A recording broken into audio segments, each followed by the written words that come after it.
بسم اللہ الرحمن الرحیم۔ السلام علیکم ورحمۃ اللہ وبرکاتہ۔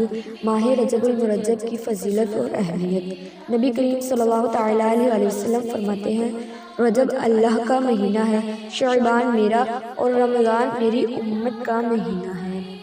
جب رجب المرجب کا مہینہ آتا تو نبی کریم صلی اللہ تعالیٰ علیہ وسلم یہ دعا پڑھتے، اللہم بارک لنا فی رجب و شعبان و بلغنا رمضان، یعنی اے اللہ عز و جل تو ہمارے لیے رجب اور شعبان میں برکت عطا فرما اور ہمیں رمضان تک پہنچا۔ رجب کے 3 حروف۔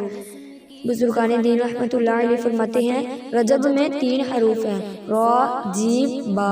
را سے مراد رحمت الہی عز و جل، جیم سے مراد بندے کا جرم، با سے مراد بر یعنی احسان و بھلائی۔ گویا اللہ عز و جل فرماتا ہے، میرے بندے کے جرم کو میری رحمت اور بھلائی کے درمیان کر دو۔ حضرت سیدنا علامہ صفوری رحمۃ اللہ علیہ فرماتے ہیں، رجب المرجب بیج بونے کا، شعبان المعظم آبپاشی یعنی پانی دینے کا، اور رمضان المبارک فصل کاٹنے کا مہینہ ہے۔ لہٰذا جو رجب المرجب میں عبادت کا بیج نہیں بوتا اور شعبان المعظم میں آنسوؤں سے سیراب نہیں کرتا، وہ رمضان المبارک میں فصل کیسے کاٹے گا؟ مزید فرماتے ہیں، رجب المرجب جسم کو، شعبان المعظم دل کو اور رمضان المبارک روح کو پاک کرتا ہے۔ رجب میں ایک رات ہے کہ اس میں نیک عمل کرنے والوں کو 100 برس کی نیکیوں کا ثواب ملتا ہے، اور وہ رجب کی 27ویں شب ہے۔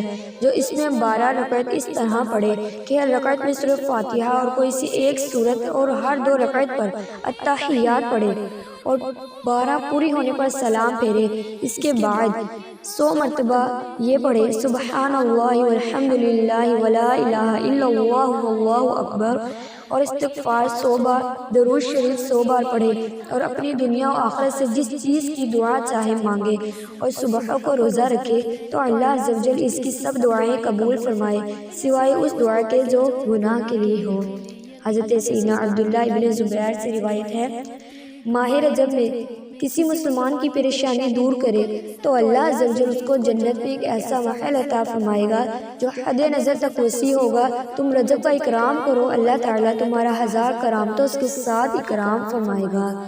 فرمان مصطفیٰ صلی اللہ تعالیٰ علیہ وسلم ہے، جنت میں ایک نہر ہے جسے رجب کہا جاتا ہے، جو دودھ سے زیادہ سفید اور شہد سے زیادہ میٹھی ہے۔ تو جو کوئی رجب کا ایک روزہ رکھے گا تو اللہ عز و جل اسے اس نہر سے سیراب کرے گا۔ نبی کریم صلی اللہ تعالیٰ علیہ وسلم نے ارشاد فرمایا، جس رات مجھے معراج ہوئی، میں نے جنت کے دروازے پر یہ لکھا ہوا دیکھا کہ صدقے کا ثواب 10 گنا اور قرض کا ثواب 18 گنا ہے۔ میں نے جبرائیل علیہ السلام سے دریافت کیا، کیا سبب ہے کہ قرض کا درجہ صدقے سے بڑھ گیا ہے؟ جبرائیل نے عرض کی، سائل کے پاس مال ہوتا ہے اور پھر بھی سوال کرتا ہے، جبکہ قرض لینے والا حاجت کی بنا پر ہی قرض لیتا ہے۔ فرمان مصطفیٰ صلی اللہ تعالیٰ علیہ وسلم ہے، شب معراج میرا گزر حضرت موسیٰ علیہ السلام کی قبر کے پاس سے ہوا جو ریت کے سرخ ٹیلے کے پاس ہے، تو وہ اپنی قبر میں کھڑے نماز پڑھ رہے تھے۔ سبحان اللہ، جزاک اللہ خیرا۔